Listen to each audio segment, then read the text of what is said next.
Dibujos secretos. Tal vez la curiosidad no mató al gato, pero sí lo condujo a la demencia.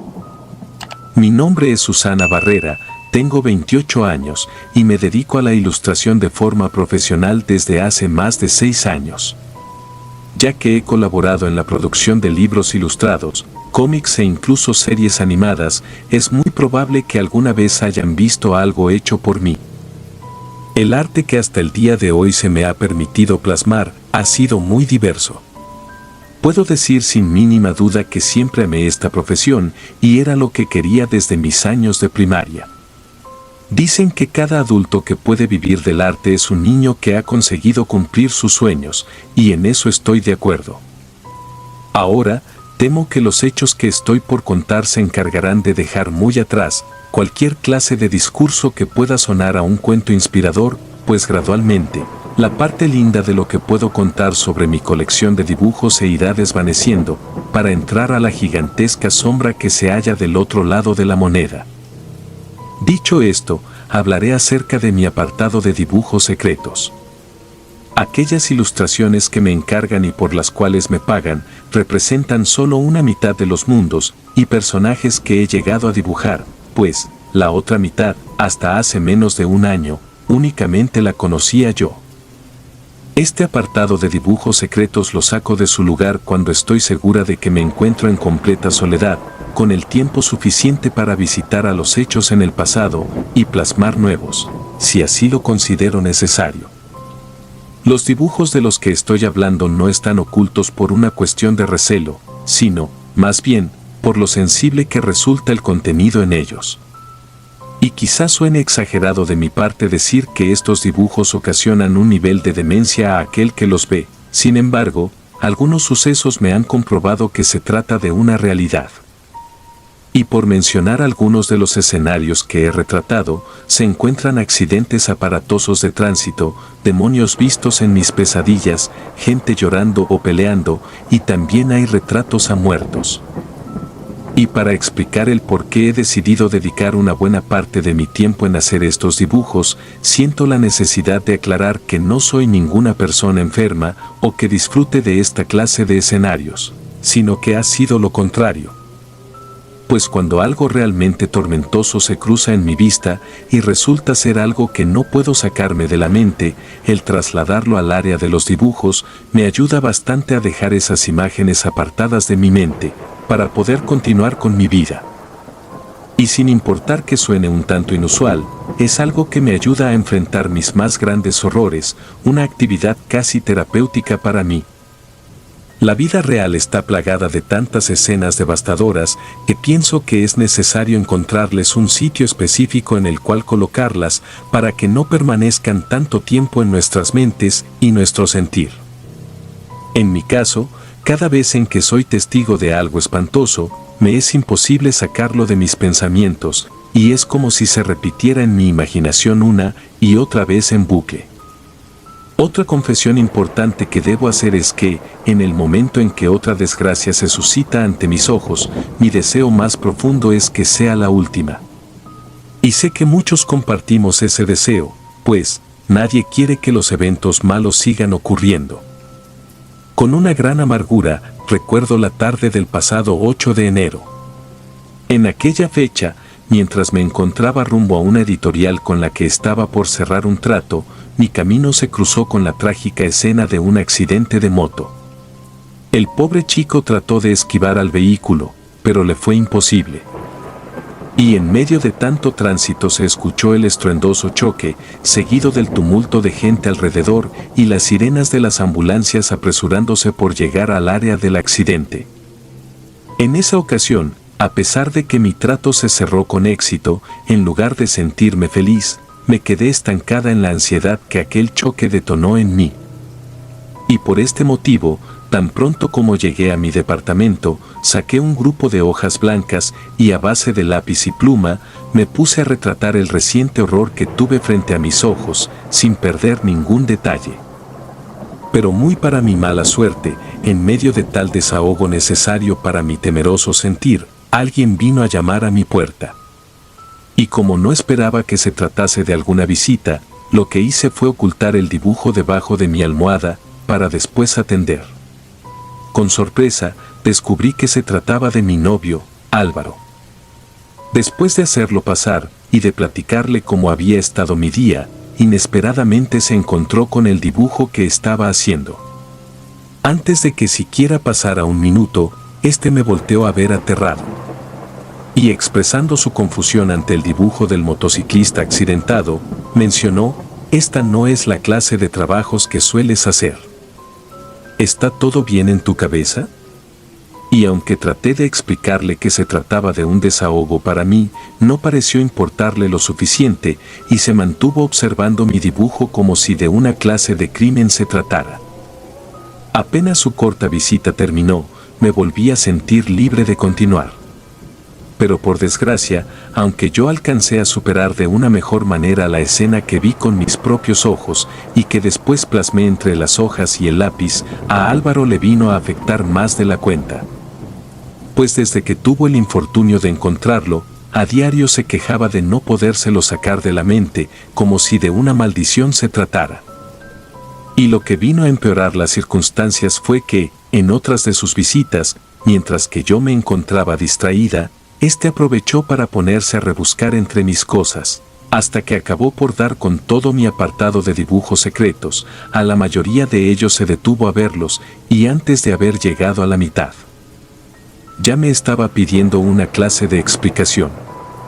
Su comportamiento resultó ser el más irracional ante la situación, ya que, a pesar de no sentirse a gusto con las imágenes ilustradas, continuó pasando de hoja en hoja y acabando con mi paciencia. Traté de arrebatarle mis dibujos de sus manos. Pero lo que conseguí fue hacer que muchos acabaran en el piso y que otros pocos se quedaran con él. «¿Qué se supone que es esto?», lo escuché exclamar, manifestando una mezcla entre repulsión y horror. Aquel dibujo con el que éste se había quedado se trataba del peor de todos. Una ilustración tan bizarra, que ni siquiera yo misma tenía las ganas de volvérmela a encontrar. Era el retrato de un hombre ahorcado, al cual se le veía un cuello mucho más largo de lo normal. Y en el rostro de este, a pesar de estar muerto, se le podía apreciar un gesto de mucho dolor y tormento. El encontrar ese dibujo fue la gota que derramó el vaso para la inquietud de Álvaro, y aunque me atrevería a decir que él solo se lo buscó, lo cierto era que a mí también me causaba mucho terror ese dibujo en específico. Aquel retrato del hombre ahorcado fue el primero en dar inicio a toda la colección. Y el verlo de vuelta, después de tanto tiempo de haberlo estado ocultando a propósito, era presenciar el resurgimiento de mi peor trauma. Antes de abrirse a escuchar mis propios motivos, Álvaro prefirió marcharse, afirmando que se sentía lo bastante perturbado como para quedarse. A partir de que éste se marchó mirándome como una trastornada, quise que las cosas se quedaran allí y nos pudiéramos olvidar de cada dibujo con el pasar de los días. Pero el destino tenía planes muy diferentes para los dos.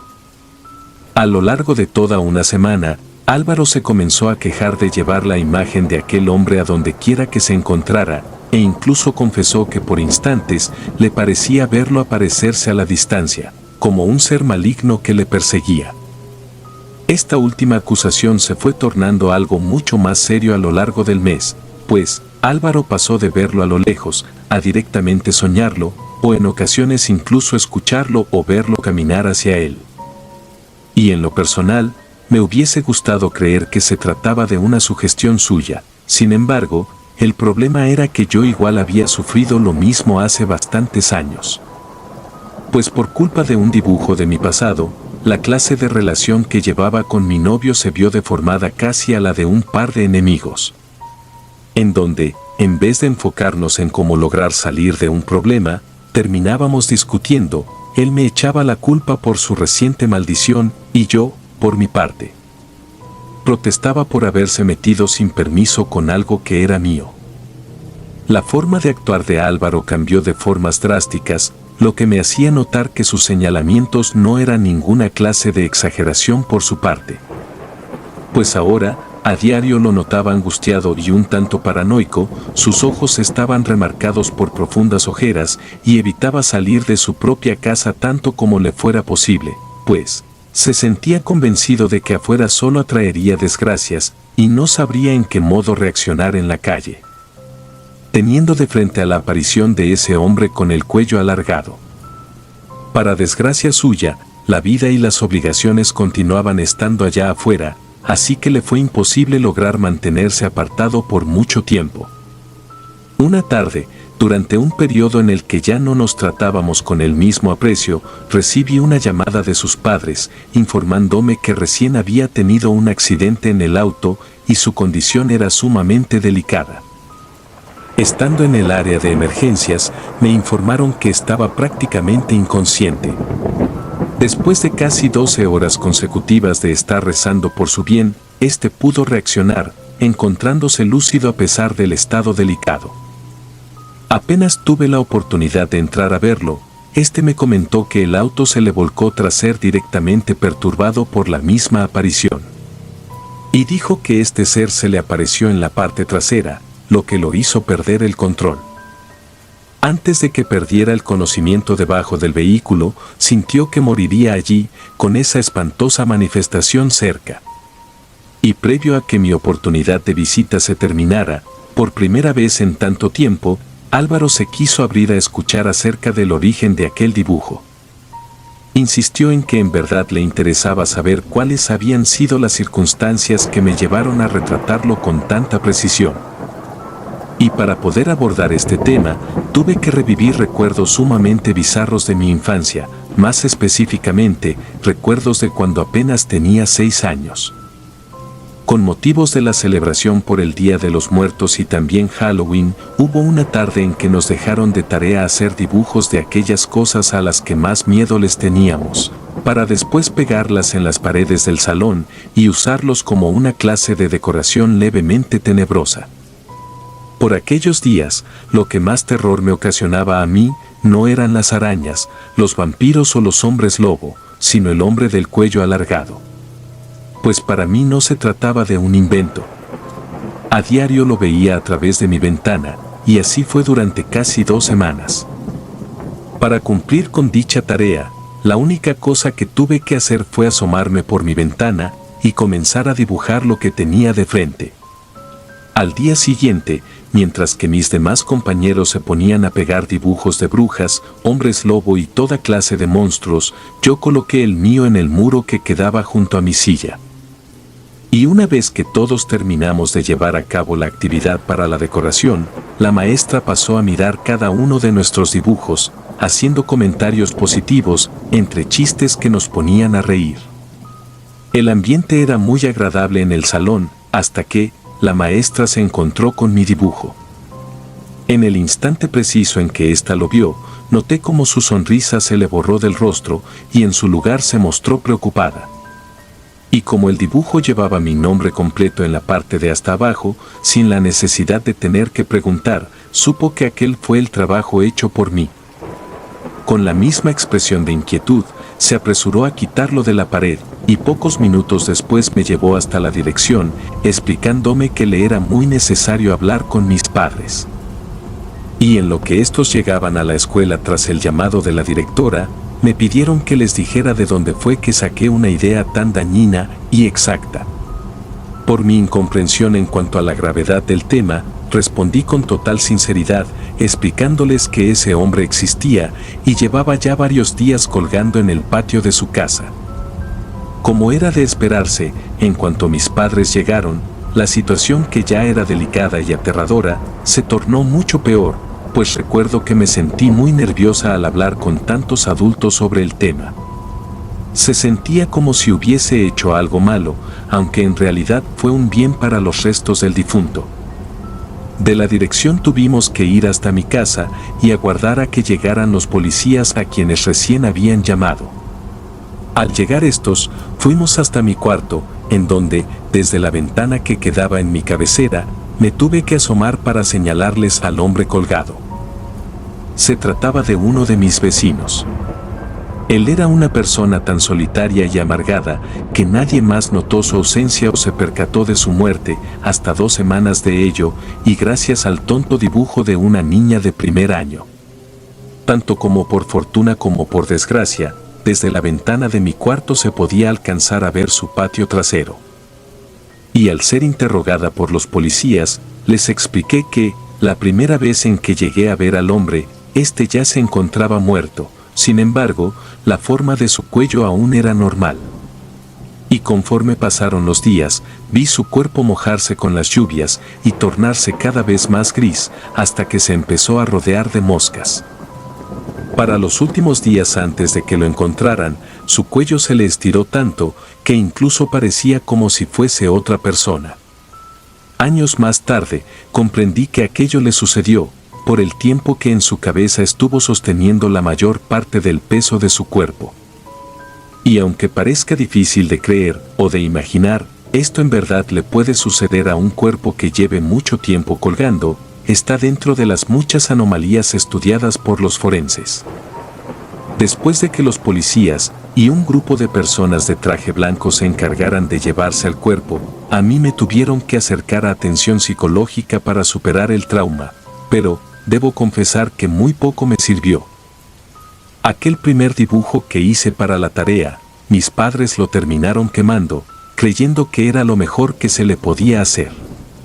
En cuanto a mí, lejos de tener un progreso en cuanto a enfrentar el evento, terminé por convertirme en prisionera de este, en el momento en que el alma de ese hombre ahorcado se me comenzó a aparecer. A veces lo veía acercarse a mis pasos, estuviera en casa o en la escuela. Sabía que este me perseguía, y no resultaba en lo mínimo agradable. En otras ocasiones, escuchaba su voz llamándome por mi nombre desde el patio de su casa. Y pasara lo que pasara, nunca tuve el valor de asomarme para saber qué era lo que quería, solo me tapaba los ojos y me ponía a llorar, pidiéndole en mis pensamientos que se marchara. Respecto a esto, fue mi misma psicóloga la que me aconsejó que intentara dejar al hombre muerto en un solo lugar, para sacarlo de mi mente y que ya no pudiera afectarme del modo en que lo hacía. Entonces, decidí que lo dibujaría tal y como llegaba su imagen a mi mente, y una vez quedara hecho su dibujo, continuaría con mi vida, dando por sentado que ya no rondaría más por mis pensamientos, ni mucho menos a mis sentimientos. El día en que por fin acabé ese dibujo, lo escondí, y en voz alta le dije que ya no le permitiría seguirme acompañando, ni mucho menos seguirme ocasionando terror. Y como si nada de lo anterior hubiera sucedido, una mañana me levanté sin tener más su recuerdo en primer plano de mi mente, lo cual hasta la fecha ha sido de lo más liberador. Ese fue el origen sobre cómo aprendí a dejar mis peores terrores en un solo lugar, y ya no conmigo. Era posible que el hecho de pensarlos los llamara, así como advertían nuestros sabios abuelos, pensar y sentir miedo, lo que hacía era atraer aún más razones para tenerlo, e incluso otorgarle mayor poder. Y regresando al tormento de Álvaro, desde la tarde en que fue dado de alta se siguió quejando de la presencia del mismo muerto. El hombre ahorcado aún lo seguía a cualquier parte en que se encontrara, y sentía como éste le seguía los pasos, aguardando para así arrastrarlo a la desgracia más grande de su vida. Lo mejor que se me ocurrió hacer para ayudarlo, fue proponerle que averiguase por sí mismo en qué forma le resultaba efectivo el desahogar sus terrores.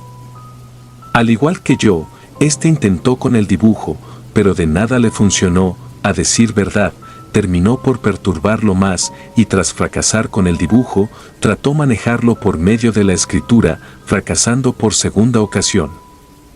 Esperaba que cuando le dieran de alta del hospital, las cosas se compusieran, pues lo último que esperaba era que se siguiera hundiendo, por un motivo tan absurdo como lo era un dibujo.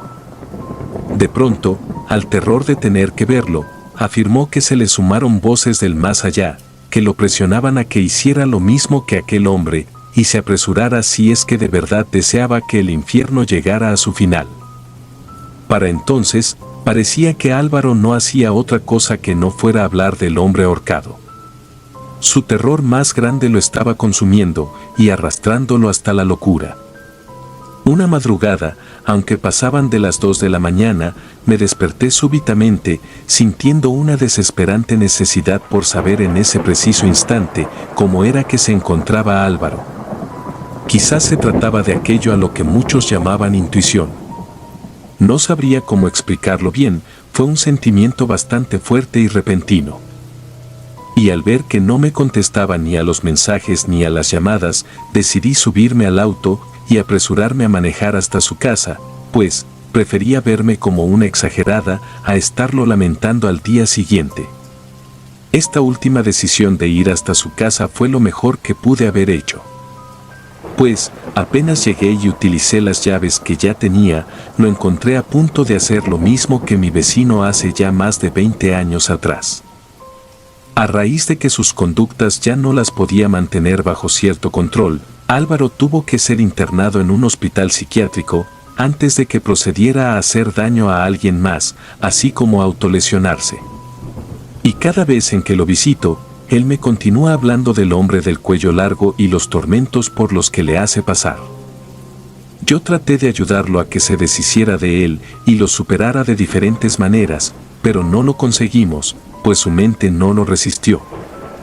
Y aunque al inicio llegué a sentirme responsable de su desgracia, en algún punto acepté que todo fue culpa suya. Tal vez la curiosidad no mató al gato, pero sí lo condujo a la demencia. Y por esta razón, aconsejo que, si existe algo a lo que tengan tanto miedo, y que les esté robando el sueño, busquen la manera más rápida y efectiva para ustedes, que les sirva para ya no sentirlos ni mucho menos imaginárselos. Ahora, el hecho más horroroso al que me he tenido que enfrentar constantemente es a tener que ver a alguien a quien amaba tanto, atrapado en la desgracia. Sé que, cuando entro a esa habitación del psiquiátrico, a quien tengo de frente sigue siendo a mi novio Álvaro, sin embargo, ya no se siente como si de verdad lo fuera. Ya no es ni un poco de lo que era cuando lo conocí, y es algo que, en verdad, me atormenta. Siempre que regreso de haberlo visitado, lo que hago es ponerme a dibujar por horas aquello que nos está pasando. Aunque ya no sé si aquello resulte de ayuda o de desahogo en esta situación, pues, ¿acaso se puede superar algo con lo que se tiene que vivir a diario?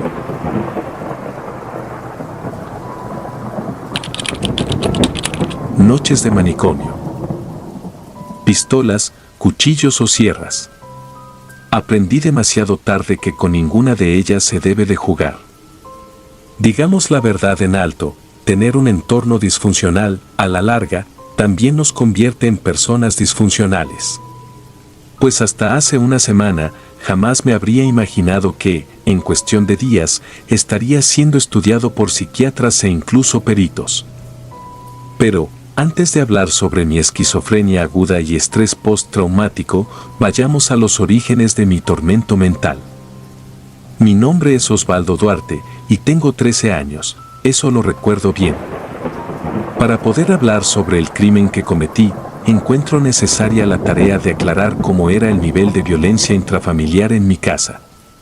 Yo era el hijo único, fruto de una pareja lo suficientemente tóxica e inestable.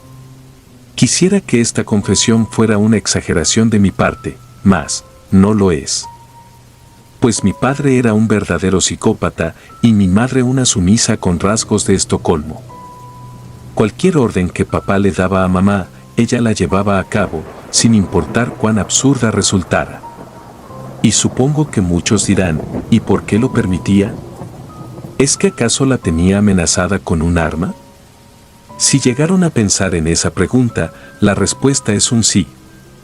En sentido literal, si la tenía esclavizada a punta de arma.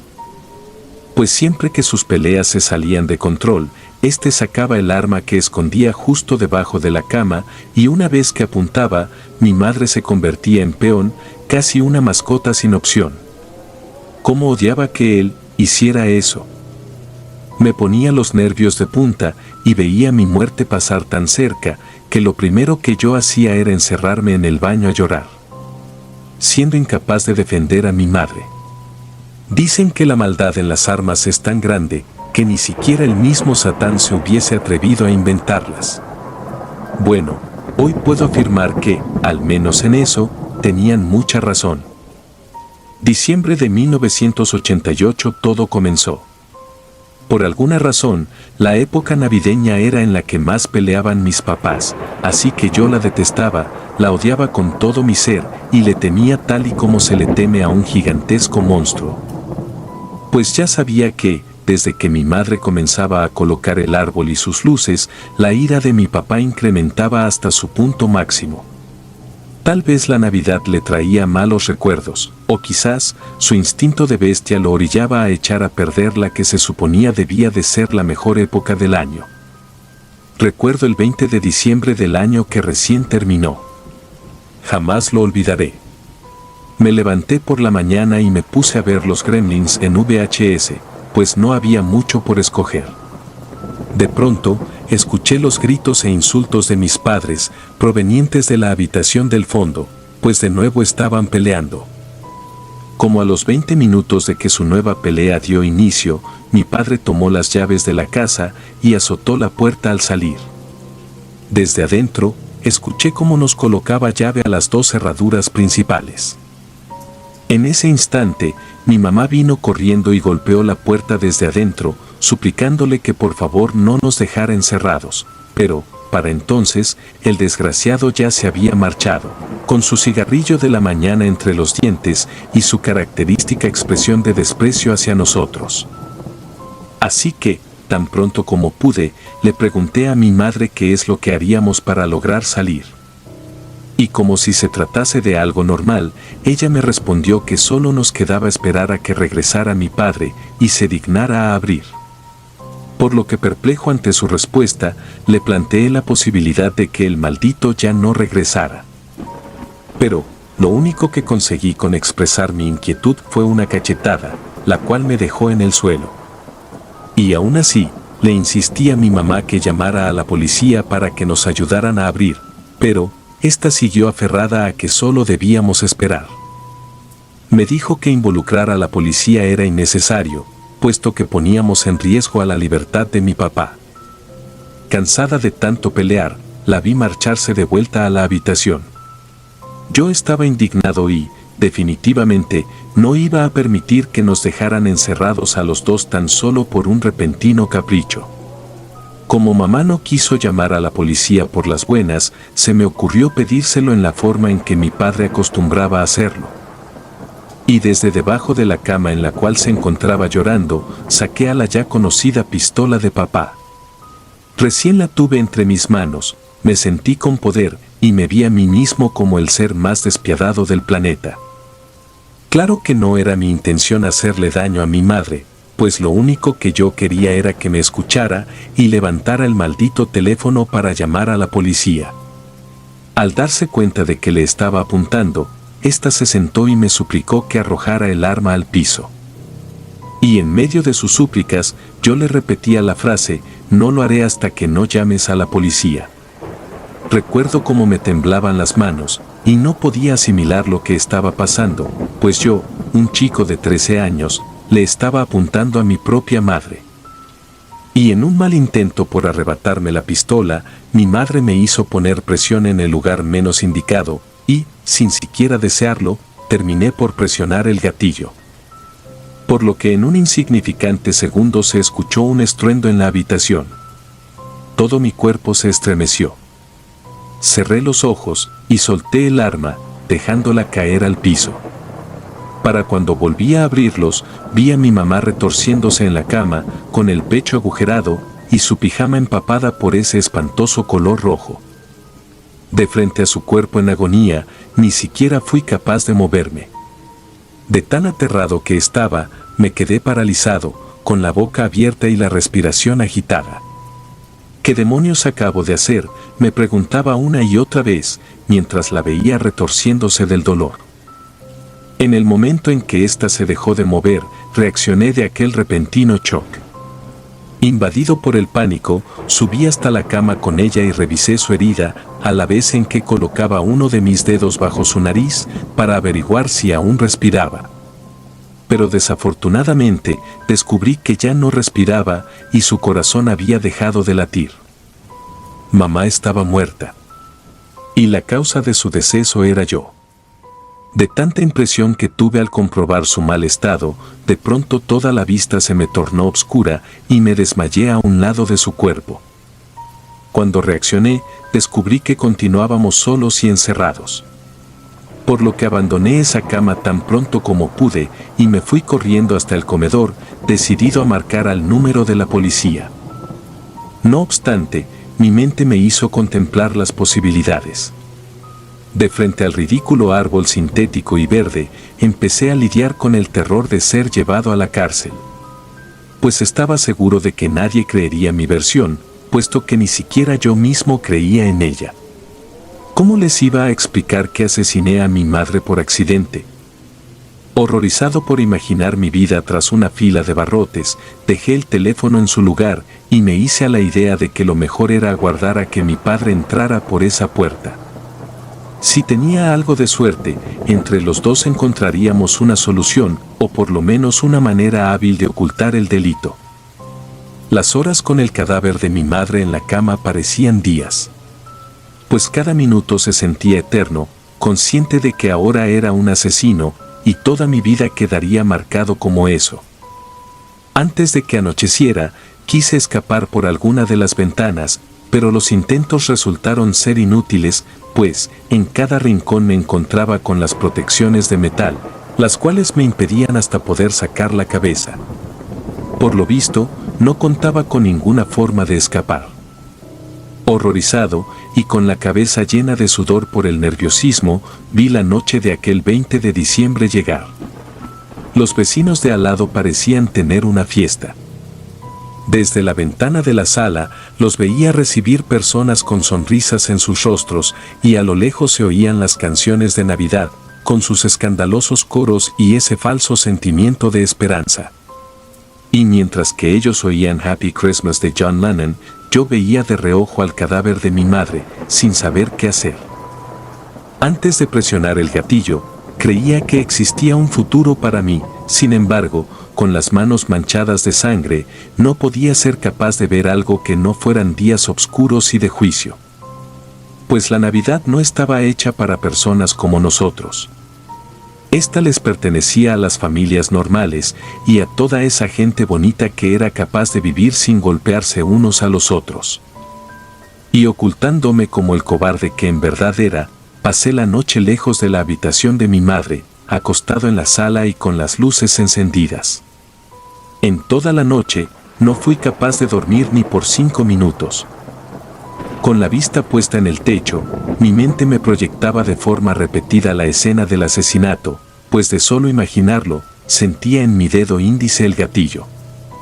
Al ver que por fin comenzaba a amanecer, me atreví a marcar al número de la casa de mis abuelos Duarte, con la esperanza de que ellos me dijeran algo sobre el paradero de mi padre, pero ninguno de los dos sabía algo.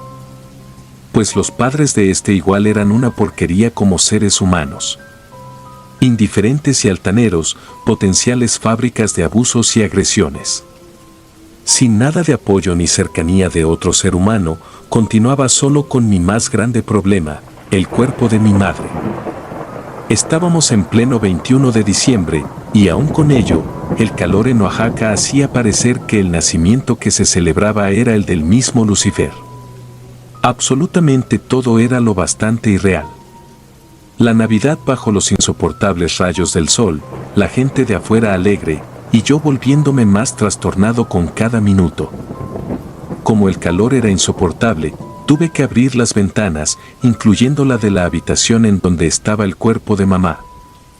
Después, a pesar de la aberrante situación que enfrentaba en soledad, mi cuerpo llegó a tener mucha hambre. Pues no había comido nada durante todo el día anterior. Estaba acostumbrado a que ella me preparara la comida. Luego de sufrir un par de mareos, fui hasta la cocina e intenté prepararme algo. Pero tales esfuerzos fueron inútiles, puesto que no logré mucho, más que quemarme las manos con el aceite y sentirme un chico bueno para nada. Y frustrado por fracasar en la cocina, terminé comiendo un par de alimentos crudos. Acto seguido, me atreví a caminar hacia la cama de mamá, sintiendo como la culpa crecía en lo más profundo de mi ser, pues ahora era alguien miserable. Perdiendo la cabeza, me senté a su lado y me puse a hablar con ella. Entre el llanto le supliqué que me perdonara, convencido de que ésta me contestaría. Con una negación que me hacía resistir el verla tan tiesa, tuve el atrevimiento de cargarla desde la espalda, haciendo que el cuerpo se sentara. De pronto, de su boca empezó a brotar un líquido apestoso, el cual, estaba seguro que provenía de su estómago. Sin resistir las náuseas, dejé caer el cuerpo de nuevo sobre la almohada y escapé al baño para vomitar. Con la misma pesadez en las horas, vi la segunda noche de encierro llegar. Me pasé las primeras horas del anochecer junto al teléfono, esperando con desesperación a que mi padre marcara. Incluso por instantes consideraba el hablar a la policía y echarme a mí mismo de cabeza, pero quedaba algo en mí que me hacía resistir. Sabía que lo ocurrido en la noche anterior tenía que quedar como un secreto. Y sí, ya era un asesino, sin embargo, continuaba siendo el único en saberlo. En el silencio de la casa, parecía que el único ruido en resaltar eran las molestas manecillas del reloj, segundo a segundo. De repente, me pareció escuchar un gruñido desde la habitación de mamá. Era ella, sin importar lo imposible que resultara, yo estaba seguro de que era ella. Con los minutos, tales gruñidos incrementaron, y por instantes, parecía que intentaban pronunciar mi nombre. Osvaldo. Con un fuerte dolor de estómago, imaginé a mi madre caminando por el pasillo, lista para cobrar venganza, enterrándome las uñas en el cuello. Convencido de que su cadáver se levantaría de la cama e iría por mí, me oculté debajo de la mesa, con las manos en la cabeza, sintiendo una creciente angustia.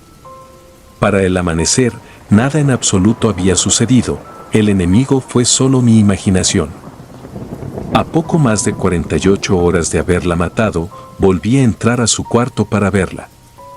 Para entonces, la habitación se encontraba llena de moscas, pues olvidé cerrar la ventana desde la tarde anterior. Encima de la cama, ahora el cuerpo de mi mamá estaba de un espantoso tono grisáceo. De lo que quedaba de ella emanaba un olor insoportable, el olor a muerto. Era la primera vez en que lo percibía, y la última en que deseaba tenerlo tan cerca. Y enfrentando la desesperación por querer verla revivir, escuché su voz en la habitación, sin que ésta moviera su boca o pronunciara una palabra. «Lo vas a pagar», la oí decir, como si me hablase desde otro plano. «Lo vas a pagar», seguía escuchando, a la orilla de cada pared, segundo a segundo. De pronto, una voz se transformó en 4, todas con su mismo tono, gritándome a la vez. Mi cabeza estaba enloqueciendo, ¿o es que en verdad se trataba del alma de mi madre? Saliendo rumbo al baño, me encontré con mi propia imagen en el espejo. Sabía que el chico reflejado era yo, no obstante, fui incapaz de reconocerme. Sin duda estaba ante la presencia de un asesino. Quizá el próximo rostro en aparecer en televisión.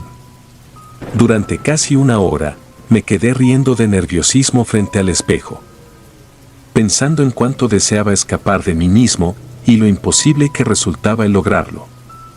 Ya era 22 de diciembre, el tercer maldito día de encierro. Ya no solo deseaba escapar de casa, sino que ahora también anhelaba ver morir a papá por habernos dejado aprisionados. Interrumpiendo mi crisis de histeria, el teléfono en el comedor comenzó a timbrar. Por lo que, desesperado, corrí hasta él para contestar. Por fin, después de 3 días eternos sin saber de él, mi padre dio señales de vida por medio de una llamada. En cuanto supe que era él, traté de hablarle sobre la atrocidad que hice, sin embargo, el hombre no dejó espacio para escuchar. El infeliz solo habló y continuó hablando, ignorando mis luchas por llamar su atención. Y actuando como si no me escuchara, dijo que no regresaría a la casa hasta inicios de año, y como último recado pronunció: «Y dile a tu mamá que se pudra». Y aunque resultaba grotesco el pensarlo, lo cierto era que aquello ya estaba sucediendo de forma real. Antes de que atardeciera intenté abrir la puerta, pero no hubo manera, pues parecía que estaba encerrado en una jaula. Gracias mamá, y gracias papá. Ni ellos merecían ser padres, ni yo un hijo. Fuimos un error de la naturaleza que debió exterminarse desde hace años. Cerca de las 8 de la noche, mi abuelita Mariana llamó y preguntó por mi mamá. Y sin saber cómo explicárselo le mentí, diciéndole que ésta había salido a la tienda. Mi abuela Mariana quería bastante a mi madre, por lo que supe que ésta quedaría destrozada si se enteraba. A mitad de la llamada, me dijo que vendría de visita el 24, para pasar Nochebuena con nosotros. La verdad no supe qué hacer, más que seguirle la corriente, actuando con la normalidad en que lo habría hecho antes. Luego de que ésta colgara, me rehusé a irme a acostar.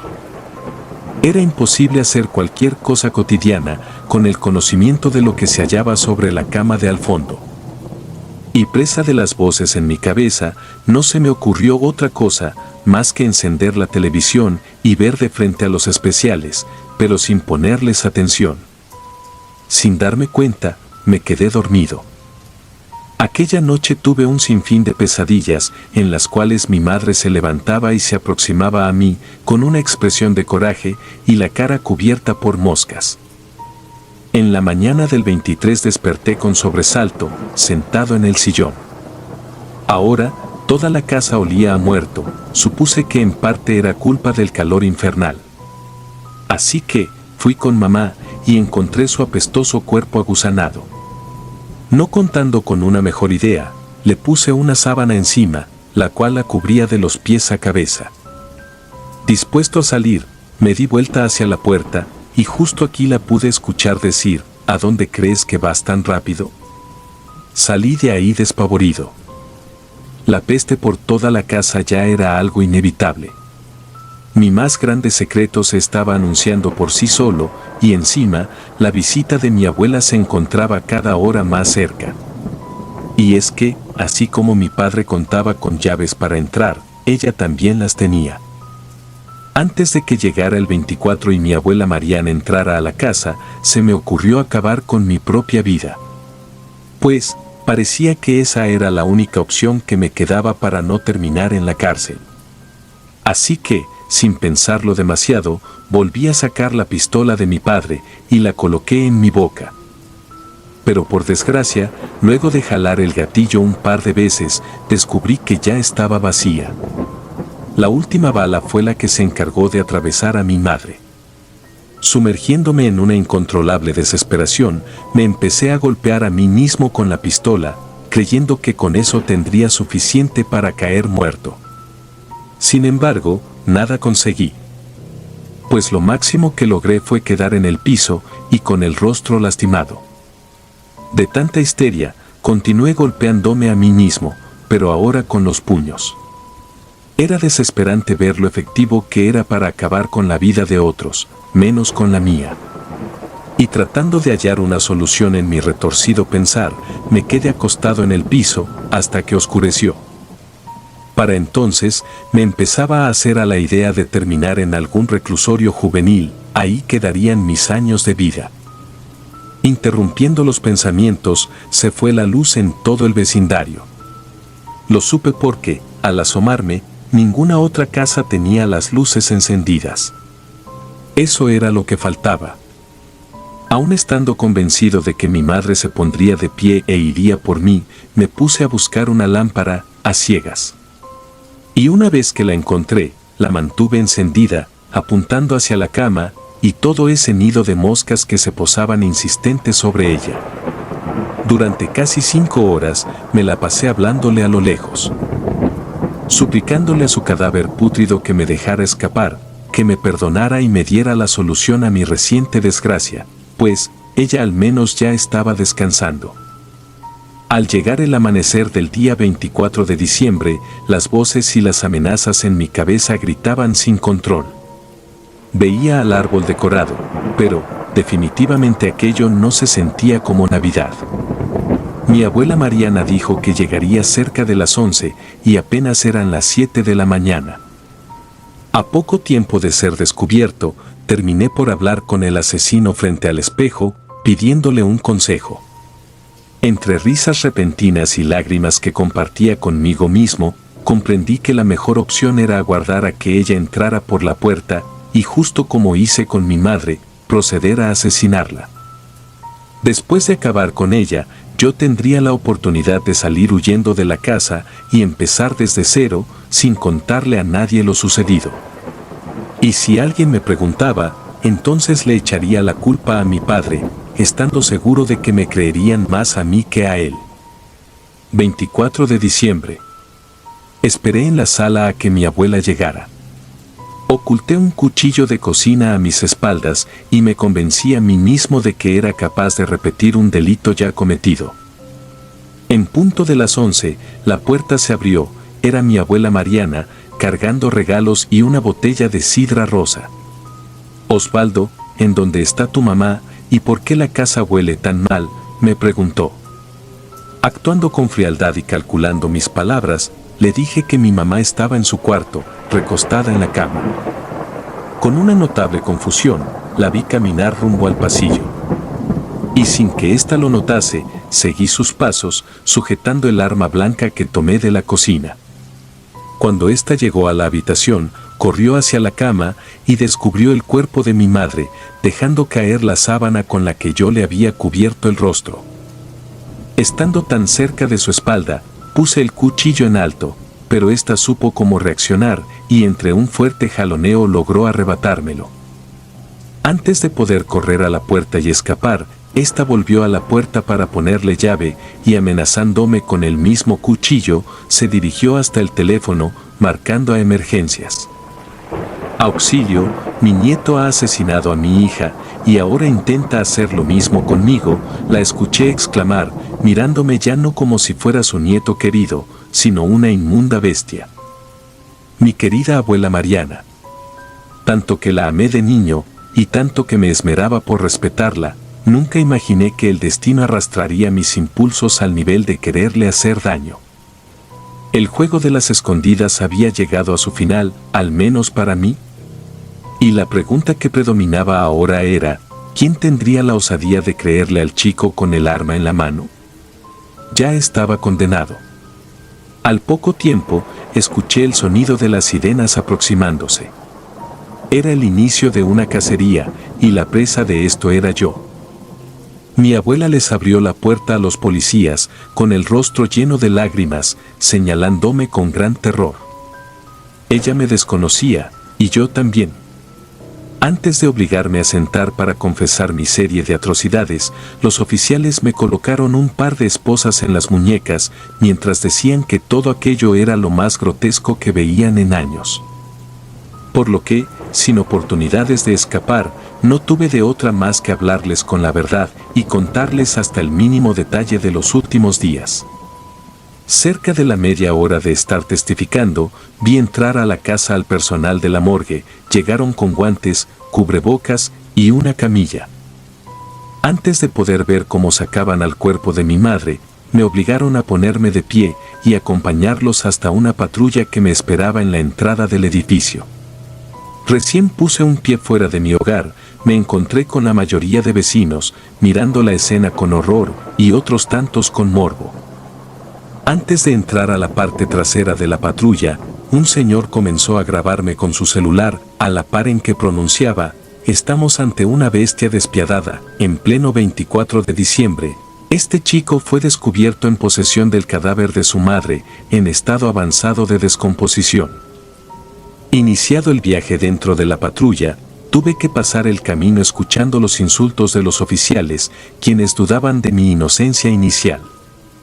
Al llegar a la delegación, las preguntas continuaron. No conforme con haber contado la historia una sola vez, fui obligado a repetirla, segundo a segundo. Estaba paranoico y desesperado, quería huir y reiniciar mi vida como alguien nuevo.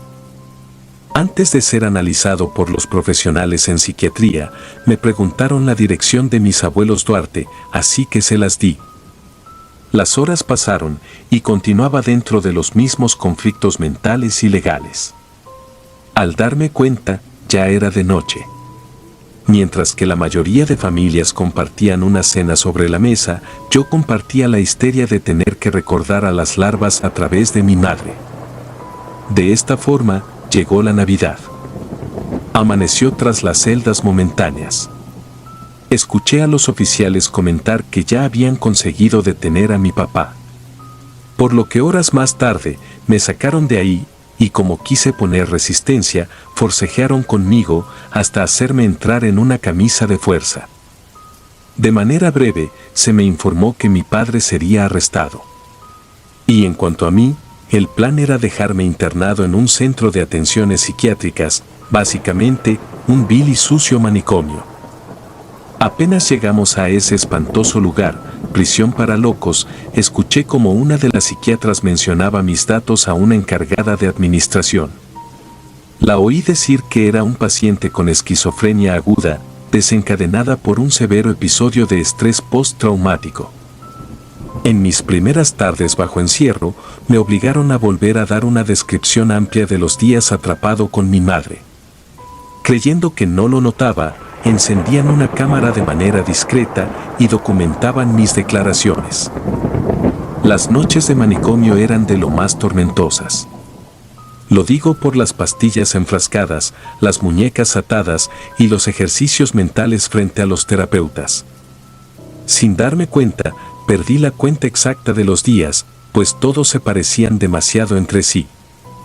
Lo último que me ayudó a tener cierta guía en cuanto al paso del tiempo fue el sonido de los fuegos artificiales cercanos, los cuales, pensé, anunciaban la llegada del año nuevo, 1989. Aunque no contaba con altas expectativas sobre la forma en que lo iniciaría, jamás habría esperado estar encerrado en una habitación del psiquiátrico con el sistema lleno de calmantes. La mañana del 1 de enero comenzó, pero era una realidad distinta a la que la gente tenía afuera, a comparación de la de nosotros, los internos. Desperté, y antes de fijar mi vista en aquel techo blanco, me pareció oír la voz de mi madre a la cabecera. Traté de alzar la vista, y allí estaba ella, su espectro me miraba furioso. En su desagradable expresión de rostro grisáceo, supe que deseaba verme igual de muerto y atormentado. Poniendo sus dos manos alrededor de mi cuello, ésta procedió a estrangularme. Un doctor entró a la habitación, al ver que me estaba ahogando. Sin importar cuánto les expliqué que había sido víctima de una aparición enfurecida, nadie me creyó, pues no creían en otra cosa que no estuviera dentro de la lógica de la ciencia. Los ataques hacia mí los seguí sufriendo, escuchaba a mi madre cerca, y sabía bien que no se trataba de una alucinación. Los muertos en verdad se hallaban cerca. Estaba tan convencido de ello, que podía asegurar que los locos eran los psiquiatras, y no yo. Cosas muy extrañas ocurrían en las demás habitaciones. Pues a cada instante se escuchaban gritos y una que otra maldición. Pero, de todos los momentos extraños que viví allí, hubo una noche en que se escuchó demasiado escándalo en la habitación de al lado. Guardando silencio, y sin poderme mover, alcancé a oír golpes, gruñidos y exclamaciones del otro lado de la pared, como si estuvieran llevando a cabo un exorcismo, o algo muy parecido. El escándalo no cesaba, solo se intensificaba. Pero, ¿acaso era posible? ¿Los exorcismos podían ser practicados en un hospital psiquiátrico? Y, si aquello era así, ¿no era esta una contradicción entre la ciencia y lo desconocido? Antes de dormir, oí con mucha claridad 3 voces en el cuarto de al lado. Pues algo horrible ocurría allí, de eso no me quedaba duda. Por lo que, a la mañana siguiente, atemorizado por lo que podría llegar a ser de mí, le reclamé a uno de los psiquiatras por mantenerme encerrado. Le dije que yo no merecía estar allí, mas, fue como si le hubiese hablado a la nada. Ignorando mis palabras, lo único que hizo fue conducirme a una pequeña área verde, en donde otros pacientes parecían tomar el sol. Y sentado entre todos ellos, escuché a una mujer hablando sola, lejos de murmurar sus pensamientos, los exteriorizaba en voz alta. Ella exclamó que ninguno de nosotros estaba enfermo, sino que, en realidad, éramos unos pobres atormentados. Dijo que, en la Biblia, Jesucristo había curado a los enfermos de esquizofrenia, haciéndolos expulsar a los malos espíritus y demonios que los torturaban. Claro, pensé. Esa era la respuesta a por qué yo podía ver al fantasma de mi madre. Pues no estaba esquizofrénico, estaba atormentado. Y justo esa noche en que oí a la mujer hablar de demonios y malos espíritus, el escándalo de la habitación vecina se repitió. Era peor que el audio de cualquier película de terror. Pues allí practicaban un exorcismo, no tenía duda de ello. Antes del amanecer, escuché a gente salir de ahí, diciendo que era en verdad lamentable lo que había ocurrido.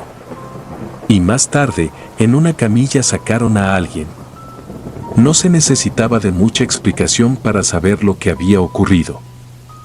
Sin embargo, la pregunta que no me dejaba en paz era la misma. Si en el psiquiátrico se aferraban a la ciencia y la lógica, ¿por qué se abrirían a practicar un exorcismo?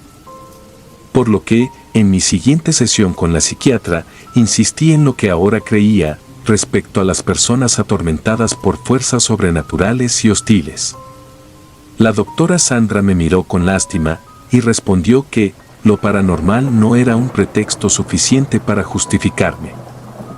Al abordar el tema de mis visiones con el fantasma de mi madre, ésta mencionó que era necesario aumentarme la medicación. Yo le supliqué que me creyera antes de seguirme durmiendo con píldoras, pero ella negó con la cabeza. A pesar del aumento de los fármacos, continuaba viendo a mi mamá caminando por el cuarto, burlándose de mis circunstancias o queriendo rodear mi cuello con sus manos para lograr estrangularme. En una de esas noches en que ella me acosaba, le reclamé por no hacerme morir pronto. Entonces, mamá me dijo que disfrutaba atormentarme sin prisa y que su presencia seguiría siendo constante. Conforme más días pasaba en el psiquiátrico, más preguntas me surgían. Como, por ejemplo, ¿las almas en pena tomaban decisión de a quienes se les aparecían y a quienes no? Y, ¿solo quienes morían de forma violenta eran los que quedaban condenados a permanecer entre los vivos? Lo único que en verdad me enloquecía era el no encontrarles una respuesta a tantas inquietudes y encima verme rodeado por especialistas cuya mejor labor era la de subestimar mis acusaciones. Para no perderme en el tiempo, me dedicaba a contar las noches. Cerca de 10 noches después a la última vez en que se escuchó escándalo en la habitación de al lado, vi a un hombre de gran estatura entrar a mi cuarto. Él no era alguien sano, ni mucho menos un profesional, eso se le notaba en su mirada demencial. ¿Quién eres y qué estás haciendo aquí?, le pregunté, angustiado. El sujeto se presentó como el demonio arranca ojos. Quise cubrir mis orejas para dejar de escucharlo, pero aquello fue imposible, pues me mantenía atado a la cama.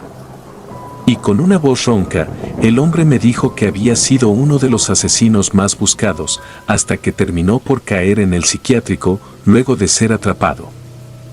El hombre me confesó actos aberrantes y llenos de violencia, cometidos a lo largo de su vida. Dijo que lo que hacía era tan grotesco, que a todos a los que les hablaba de ellos se les revolvía el estómago, y tenía razón. Durante toda la noche, escuché un sinfín de sus historias. Cada una trataba de torturas, y éstas ascendían de nivel, al grado en que los huesos me dolían de solo imaginármelas. Cuando empezó a amanecer, le pregunté si era real. El demonio arranca ojos me respondió que, si no le creía a él, entonces les creyera a sus víctimas. Acto seguido, desapareció del cuarto, dejando una estela grisácea. En mi siguiente sesión con la doctora Sandra, le hablé sobre aquel hombre enfermo y cada una de las confesiones que me hizo. Y por primera vez, noté en ella una expresión de incertidumbre. Me resultaba extraño. Y en vez de hacerme cambiar de tema y recetarme el doble de pastillas, la mujer me pidió que le hablara más al respecto, y me lo pidió casi como una súplica. Confundido, le dije cada detalle, en torno a mi reciente encuentro con el demonio arranca ojos. pues no comprendía por qué su inquietud era tan grande. Quizás la había hecho dudar, pensé. Antes de que finalizara la consulta, le dije que los esquizofrénicos no alucinábamos, sino que veíamos más allá de lo común. La siguiente tarde en que nos tocó a los pacientes salir a tomar el sol y algo de aire fresco, nos dejaron en el piso varias hojas blancas junto a un grupo de acuarelas.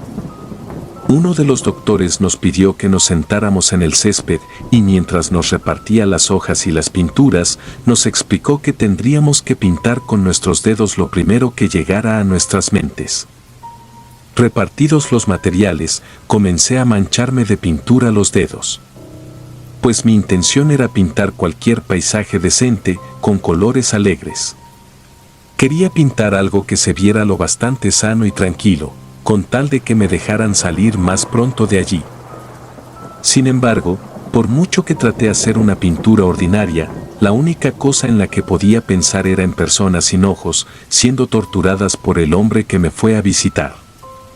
De forma impulsiva, me puse a plasmar la horrible imagen que veía en mi mente.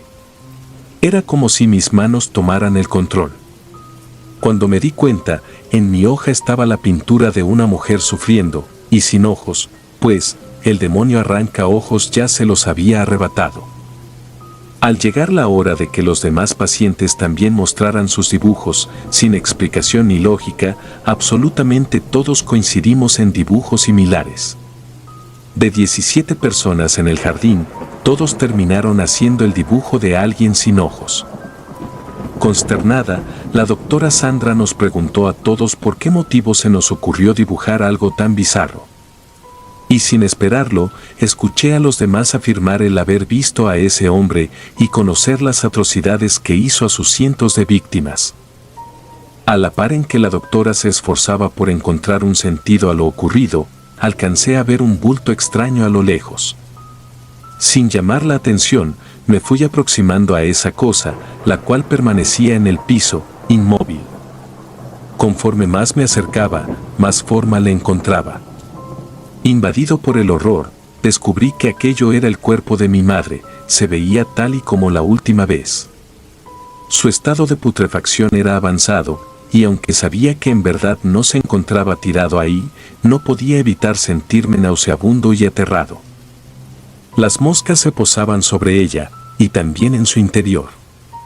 El encontrarme con esta nueva alucinación me hizo recordar lo desesperantes y tormentosos que fueron los días de encierro. Mezclando la sensación de claustrofobia con el tormento de no poder remediar mis acciones, entré en una crisis nerviosa. Pues una parte de mí sabía que en realidad no estaba ante el cuerpo de mi madre, pues era imposible. Sin embargo, de tan real que se tornó el delirio, comencé a golpearme a mí mismo en la cabeza, con desesperación. Por alguna razón, pensé que aquello detendría la pesadilla. Enseguida, un grupo de camilleros me cargó a la fuerza, llevándome entre jaloneos hasta mi habitación. Camino a ese infernal espacio, no dejé de escuchar la voz de mi madre. Ya no la veía, pero aún la escuchaba gritar: «Seguirás pagando por haberme matado». Ante mi crisis paranoica, me inyectaron un sedante y procedieron a volverme a atar a la cama. Caí débil y terminé por dormirme. Sin saber cuántas horas habían transcurrido desde que me apartaron de los demás, desperté y volví a reaccionar en el mismo cuarto blanco. Con la boca reseca, lo que más deseaba era que alguien me acercase un vaso con agua. Antes de poder alzar mi voz y suplicar por un poco de atención, aquella voz tenebrosa del asesino arranca ojos se volvió a manifestar a mi lado. Este se aproximó a mi camilla y me preguntó si estaba harto de rogar por atención. Por lo que al contestarle de manera afirmativa, me dijo que tenía un plan, con el cual los dos terminaríamos por llamar de más la atención de todos los especialistas, así como de los pacientes. Con cierta gracia, pronunció: «Tal vez ellos creen que estás enfermo, pero ahora serás tú quien se encargará de hacerlos enloquecer. Y toda la gente sabrá de mí, porque, aun como fantasma, causaré muchos estragos». Luego de su afirmación, le pregunté cuál era su plan. Y sin darme una respuesta concisa, el hombre me comentó que las autoridades llevaban varios meses tratando de hallar los restos de una de sus víctimas en específico. Me describió que se trataba de una pequeña joven de apenas 15 años. Perturbado por la reciente confesión, le supliqué que mejor se marchara. Los actos de los que hablaba eran tan atroces que me hacían comprender el motivo por el cual los demás le decían demonio. Y antes de desaparecer, me pidió que le diera un recado a la doctora Sandra. Con un tono amenazante, me ordenó que le mencionara que el cuerpo de aquella chica no se hallaba en la superficie, sino en lo profundo. En mi siguiente encuentro con dicha psiquiatra, hice caso a la orden del asesino que se me apareció.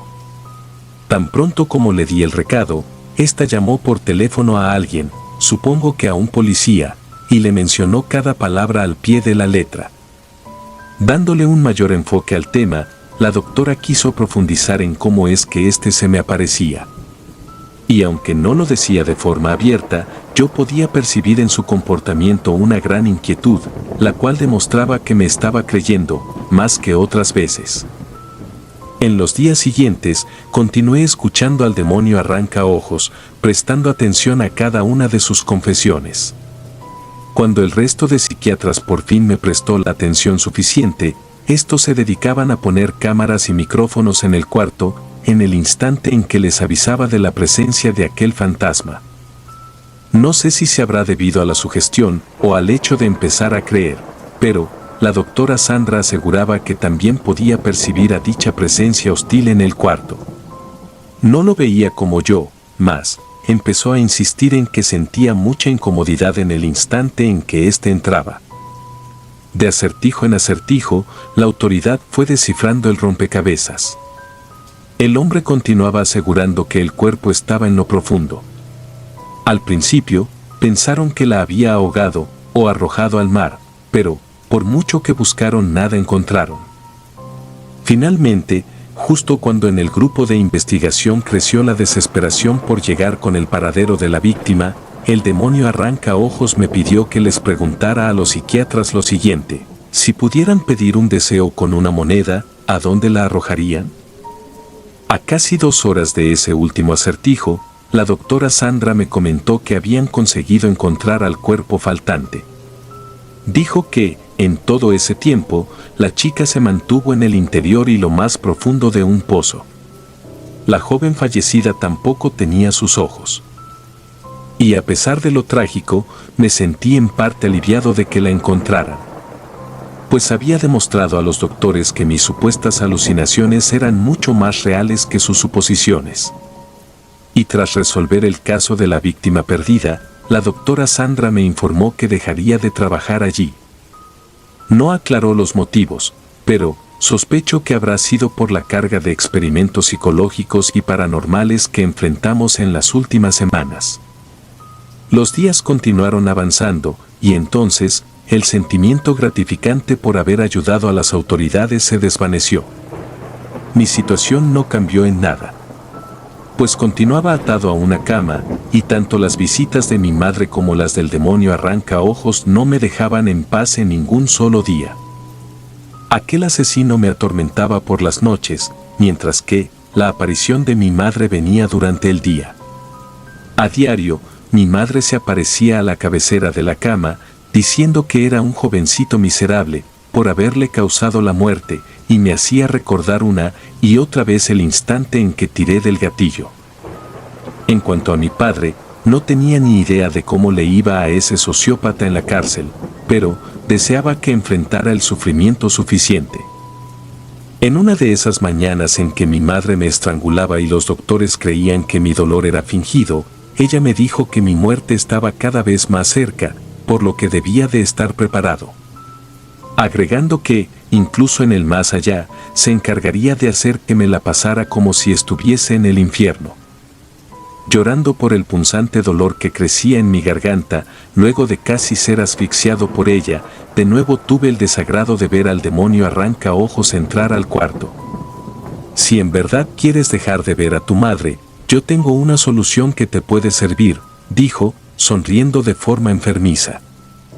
Y a pesar de lo irracional que era el tomar consejos de un trastornado como él, le pedí que me hablara de dicha solución. El asesino a mi lado mencionó que, sin ojos, la vida podía dejar de ser tan tormentosa para un alma como la mía. Me afirmó que, en la oscuridad de la ceguera, los daños del exterior pasaban desapercibidos, así que, si quería dejar de ver al monstruo en la habitación, solo debía de apagarle la luz para siempre. ¿Qué tal si lo haces esta noche?, me sugirió. Por supuesto que tu rostro se verá espantoso, pero el lado bueno es que no tendrás ojos para verlo, añadió. Resultaba en verdad bizarro el ver el mal que aún estaba dispuesto a provocar, sin necesidad de estar vivo. Por lo que, antes de que anocheciera, le pregunté si le había hecho la misma sugerencia a alguien más. Después de reír, este me contestó que se lo aconsejaría a todos los internos y haría de aquella fecha otra marca para su historial. Finalmente, cuando este desapareció, tuve terror de volver a ver el rostro enfurecido de mi madre. La noche más escandalosa dentro del psiquiátrico llegó. Tanto a lo lejos como de cerca escuché a la mayoría de los pacientes gritar: «Deténgalos, se están arrancando los ojos a ellos mismos», oí gritar a una enfermera. Interpretando aquello como mi señal para quedarme ciego, forcejeé con las ataduras de mis muñecas hasta que conseguí zafar mis manos. Mis dedos se convirtieron en la mejor arma. No había tiempo para dudarlo o para detenerse. Debía desprenderme los globos oculares. Y mientras experimentaba el dolor más grande en toda mi vida, me puse a reír sin control, hasta que por fin conseguí quedar ciego. Mi rostro ya no tenía ojos, y por algún motivo me pareció motivo suficiente para continuar riendo. Ahora sí estaba trastornado. Pero, me sentía bien, pues, nunca volvería a ver a ninguno de los escenarios infernales que tenía la vida. Sin ver absolutamente nada, pude sentir cómo la sangre emergía de mi rostro.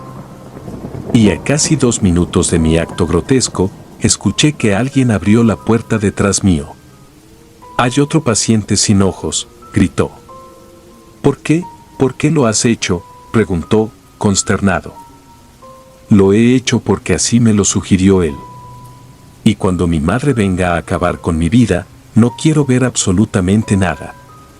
Me limitaré a solo sentir», respondí, sin saber si sobreviviría a esa noche por la hemorragia, o si sería mi madre quien me haría pagar en la mañana siguiente.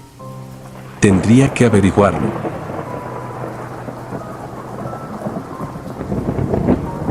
Si te gustaron los relatos, me gustaría que me apoyaran con un like o haciendo un comentario, ya que eso nos ayudaría bastante.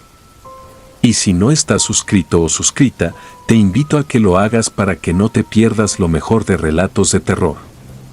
Sin más, gracias. Relatos escritos y adaptados por Dea Martín.